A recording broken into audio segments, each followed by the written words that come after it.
Patrick, and for my read aloud for high school social studies, I am going to do an excerpt from the prologue of the Civil War period journals of Paulena Stevens Janney by Christie Hill Russell.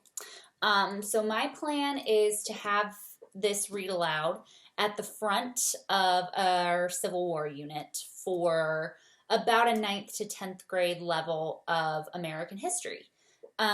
So basically these journals are evocative of not only the time period, but the author of the journals, Paulena Stevens Janney, is also directly involved, sort of directly involved in the war effort on the northern side. So it's a good primary source document that helps students see things through the eyes of someone who was there. And what I'm going to be reading to them is the author, the compiler, Christie Hill Russell. I'm going to be reading her part of her introduction to give them sort of a background on what they're going to be doing. And it's supposed to give my students context into the person that they're reading about and also the time period. So how I'm going to hook students and keep them engaged during this is kind of cool. So I am actually lucky enough to know the author of this book, Christie Hill Russell, who compiled the journals and wrote the introduction. She is a longtime family friend of mine. She wrote this book and published it when I was in junior high, I want to say. And my idea would be to preview an author visit. If I can't get her to visit in person, because she does live a few hours away, I could Skype or FaceTime her into the classroom. So what I would say is, we are going to have an author visit here in a couple of weeks at the end of this unit, and she is the author of this book that we are going to be reading through. So what I would do is I would tell my students, so we're going to be reading through some of these journals. And this lady who compiled the journals and wrote what I'm about to read to you is actually a distant relative of this lady whose journals that we are about to read. So the author is a genealogist. She's tracked her family history back to the days of the Magna Carta. She's a very, very gifted genealogist, and we're going to have her in class, and I'm going to have my students write down questions. I'm going to tell all my students, now I'm expecting you all to have at least one question ready. Whether or not you get the time to ask her is another thing, but I am expecting everyone to have at least one question ready for when we have Mrs. Russell come and visit our class. So as I'm reading today, if you have any questions, I am going to encourage you to write those down. So everybody needs to have a piece of paper ready. I want you to be thinking, if anything that I read evokes a question in your mind that you want to ask this woman, you can. So go ahead and write those questions down and make sure you're paying attention. All right, so here is my actual read aloud. It is from the prologue of the Journals of Paulena Stevens Janney, and it's titled Life in the Mid-19th Century. In 1859, it had been only 83 years since the signing of the Declaration of Independence and 72 years since the ratification of the U.S. Constitution. James Buchanan was President of the United States from 1857 to 1861 when Paulena began her journals. Abraham Lincoln was president from 1861 to 1865, and Andrew Johnson became president after Lincoln's assassination, serving from 1865 to 1869, the later years of Paulena's journals. Queen Victoria reigned in Britain from 1836 to 1901.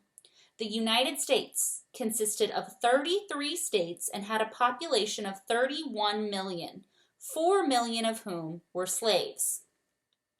Just 1 month before the first journal entry, Oregon gained statehood on March 17, 1859.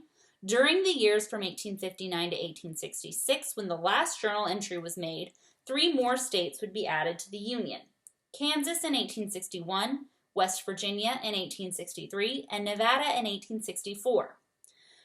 Shortly thereafter, in In 1867, Nebraska would join the Union, but it would be 9 more years before the next state, Colorado, would gain statehood, and the 38th of the 50 states we have today. As one can imagine, life in the 19th century was quite different from life in the 21st century. Many conveniences we take for granted today did not exist then. Labor-saving devices and technology, we have made our lives more comfortable and helpful.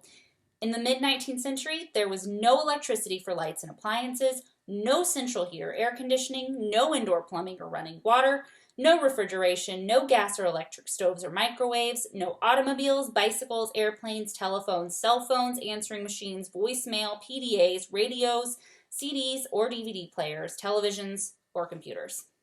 Cooking and baking were accomplished by using wood-burning stoves, which also served as the heat source for the kitchen. Wood or coal-burning fireplaces or stoves were sources of heat in other rooms of the house. Wood was chopped, stacked, and stored in a wood house. Water was drawn from a well and brought to the house for drinking, cooking, and cleaning. The laundry was done by heating water on the stove, pouring it into a tub, and scrubbing the clothes by hand on a washboard with homemade soap. Clothes were hung out to dry on a line in the yard or indoors on whatever was available to hang them on. Heavy irons had to be heated on the stove before ironing could be done. Moving on, women did not have the right to vote. Paulena wrote a short piece expressing her opinion concerning equal rights for women. She mentioned attending at least one debate on the subject. It would be 60 years before women won the right to vote with the ratification of the 19th Amendment on August 20th, 1920. Now, right here I would stop and I would say, so Paulena, a woman, did not have the right to vote. I want you to think about how this would make her view the Civil War. It's a war that she had absolutely no say in because she didn't even have the right to vote into office, the people who voted to declare this war. So how do you think that might color her views on this war at all? Do you think that it would have any bearing on any of the journal entries that we're about to read? And then I'd ask for some feedback, try and get a little bit of a discussion going for maybe a couple of minutes. And then I'd say, okay, let's move on and get back to the reading.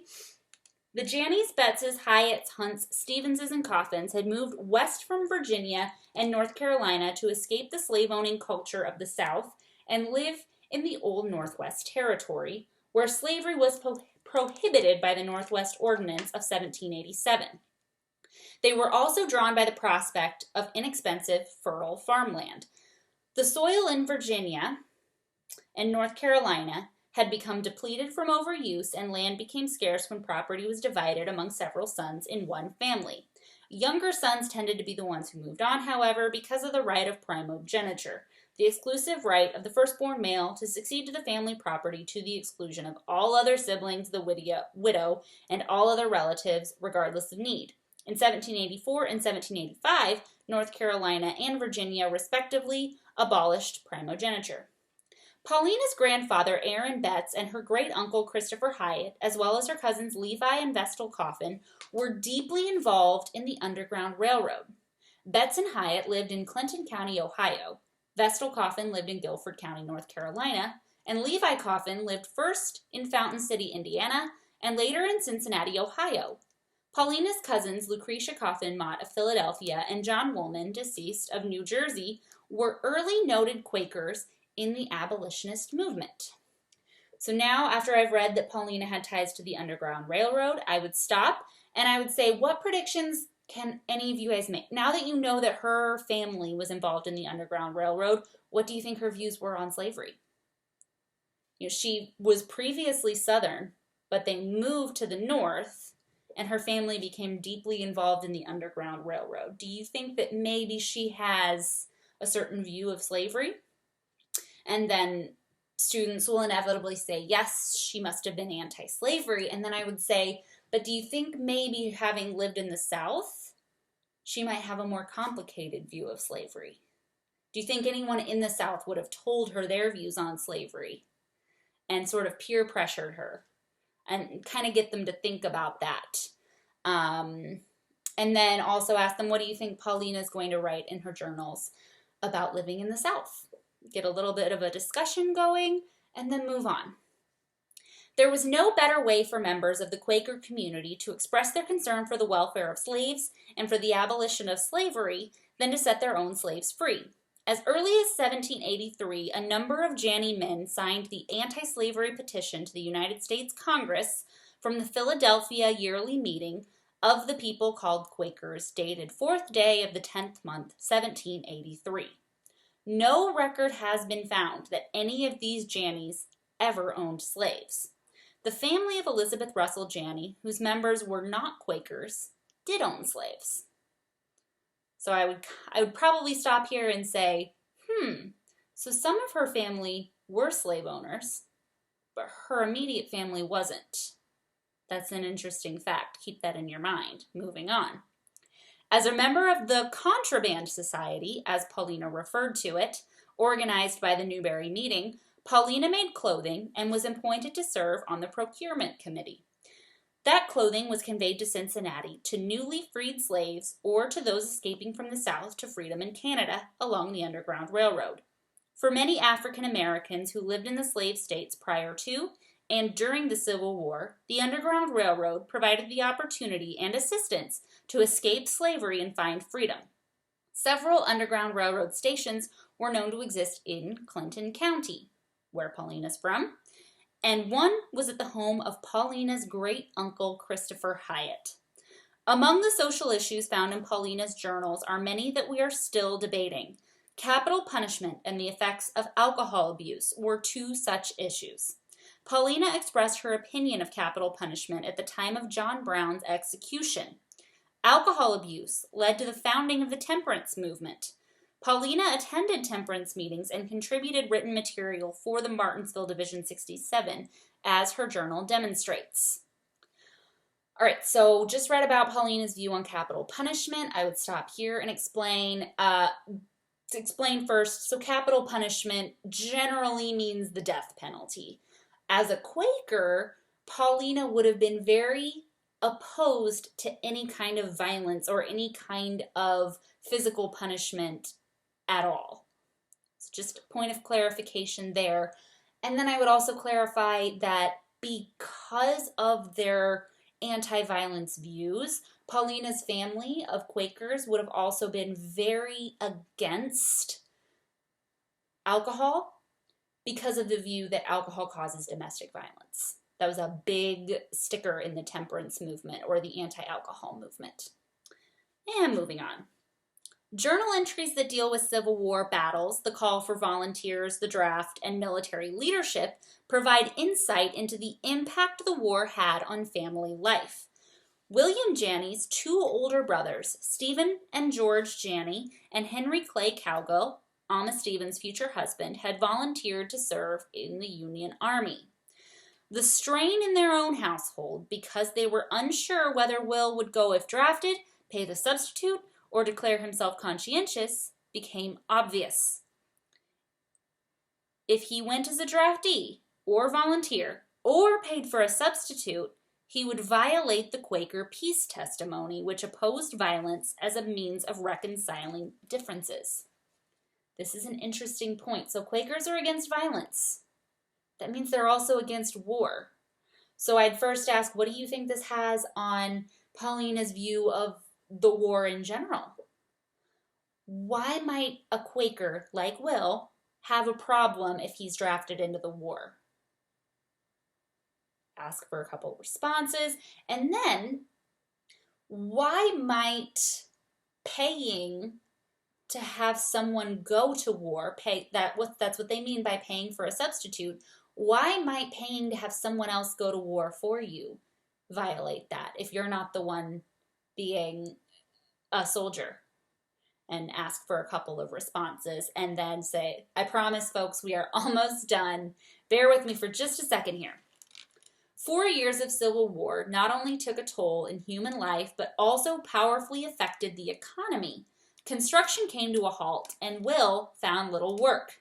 The months and years dragged on until at last, in the spring of 1865, Paulena was able to record the closing days of the war, Lee's surrender, Lincoln's assassination, and the capture of John Wilkes Booth and Jefferson Davis. Life did go on. And then I would end by saying, I promise you guys are going to get to read about all of that in the upcoming unit. And that's the end of my read aloud. A little longer than 5 minutes, I'm really sorry, but I hope that the explanations made everything clear.